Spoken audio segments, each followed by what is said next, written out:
12 மாநிலங்கள் union பிரதேசங்கள்ல SIR என்று சொல்லக்கூடிய வாக்காளர் பட்டியல் சிறப்பு தீவிர திருத்தம் நடைபெற்று வருகிறது. இத முதல்ல இருந்தே நம்ம என்ன சொல்றோம்னா, இது வாக்காளர் பட்டியலில் நடக்கிற திருத்தம் கிடையாது. வாக்காளர் பட்டியல்ல திருத்தமா இருந்தா ஏற்கனவே ஒரு வாக்காளர் பட்டியல் இருக்கும். அந்த வாக்காளர் பட்டியல்ல சேர்த்தலோ நீக்கலோ செய்யலாம். அது காலங்காலமா நடக்கிறதா அப்படின்னு சொன்னோம். ஆனா அப்படி செய்யாம வாக்காளர் பட்டியலையே மொத்தமாக தூக்கி போட்டு நம்ம தமிழ்நாடு உட்பட 12 மாநிலங்கள்ல இந்திய தேர்தல் ஆணையம் நமக்கு புதுசா ஒரு ஃபார்ம் தராங்க. அந்த புதுசா ஃபார்ம்ல வாக்காளர் போட்டுதான் நாங்க வாக்காளர் பட்டியல் சேர்க்கிறோம்னு அவங்க சொல்றாங்க. அது வாக்காளர் பட்டியல் தீவிர திருத்தமே கிடையாது. அது ஒரு குடியுரிமை திருத்தம் அப்படிங்கறதா நம்மளுடைய வாதம். அதை இன்னைக்கு நிரூபிக்கிற மாதிரி 12 மாநிலங்கள் உள்ள நீங்க தேர்தலுக்கு போகிற 5 மாநிலங்கள் இருக்கு. அது 4 மாநிலங்கள் தான் எஸ்ஐஆர் அறிவிக்கப்பட்டிருக்கு. இன்னொரு மாநிலத்துல ஏன் அறிவிக்கலன்னு நம்ம கேட்டிருந்தோம். அது அஸ்ஸாம்.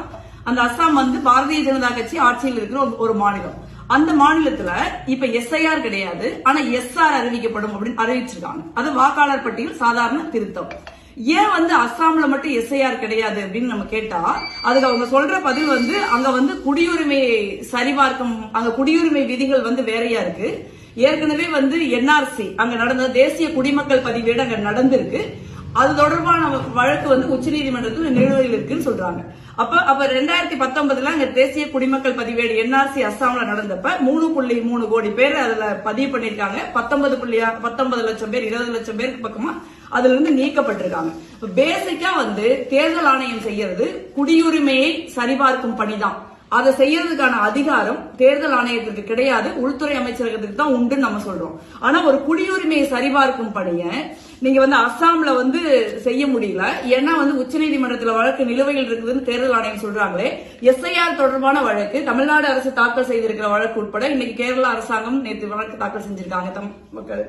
இந்த மாதிரி இந்த எஸ்ஐஆர் வழக்கும் உச்சநீதிமன்றத்தில் நிலுவையில் தான் இருக்குது. அப்ப அஸ்ஸாம்ல உச்சநீதிமன்றத்தில் ஒரு வழக்கு நிலுவையில் இருக்கும்னா அங்க நீங்க எஸ்ஐஆர் பண்ண மாட்டீங்க. இதுவே தமிழ்நாடு இல்ல கேரளா போன்ற மாநிலங்கள்ல அதே வழக்கு உச்சநீதிமன்றத்தில் நிலுவையில் இருக்கும்னா நீங்க பண்ண மாட்டீங்க. அப்படின்னா அஸ்ஸாம் இந்தியாவில தான் இருக்கு, தமிழ்நாடு கேரளா உள்ளிட்ட மாநிலங்களும் இந்தியாவில தான் இருக்கு. அப்ப இந்தியாவில ஒரு மாநிலத்துக்கு பொருந்துகிற ஒரு சட்டமோ ஒரு வரைமுறையோ ஒரு செயல்பாடோ ஏன் இன்னொரு மாநிலத்திற்கு பொருந்தாது? இப்ப பாஜக ஆளுகிற மாநிலங்களுக்கு ஒரு தனி விதியும் பாஜக ஆளாத எதிர்கட்சிகள் ஆளுகிற மாநிலங்களுக்கு ஒரு தனி விதியும் சொல்றதுக்கு அப்படி சொல்கிற ஒரு தேர்தல் ஆணையம் எப்படி தேர்தலை நியாயமாக நடத்த முடியும் நம்ம எதிர்பார்க்கிறோம். இதுதான் நம்ம கேட்கிறோம்.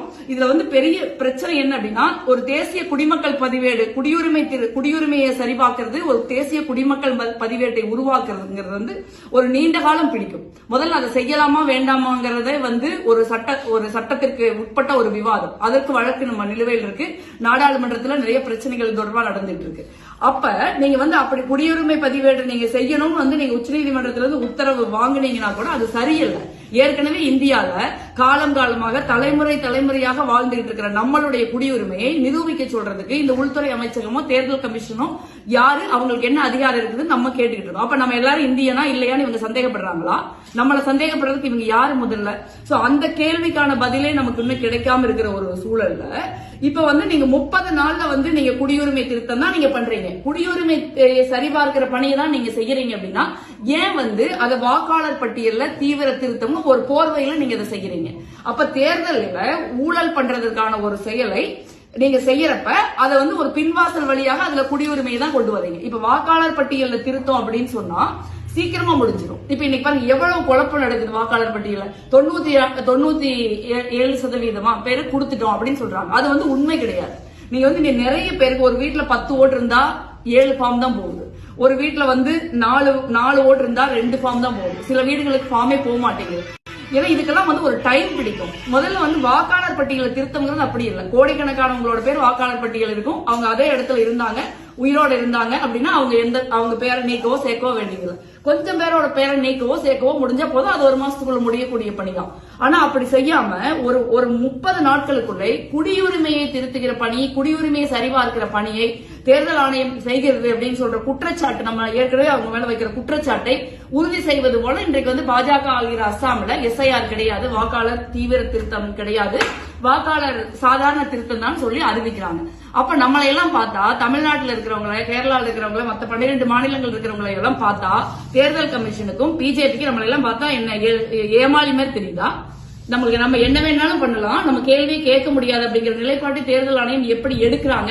இதுல இருந்து பாஜக ஆளுகிற அஸ்ஸாமுக்கு ஒரு தனி நிலைப்பாட்டையும், பாஜக ஆளாத எதிர்க்கட்சிகள் ஆளுகிற மாநிலங்களுக்கு ஒரு தனி நிலைப்பாட்டையும் தேர்தல் ஆணையம் எடுத்திருக்குது. இது தேர்தல் ஆணையம் வெளிப்படையாக இல்லை, அது ஒரு பாஜகவினுடைய ஒரு அணி போல செயல்படுகிறதுங்கிற குற்றச்சாட்டு உறுதியாகும்.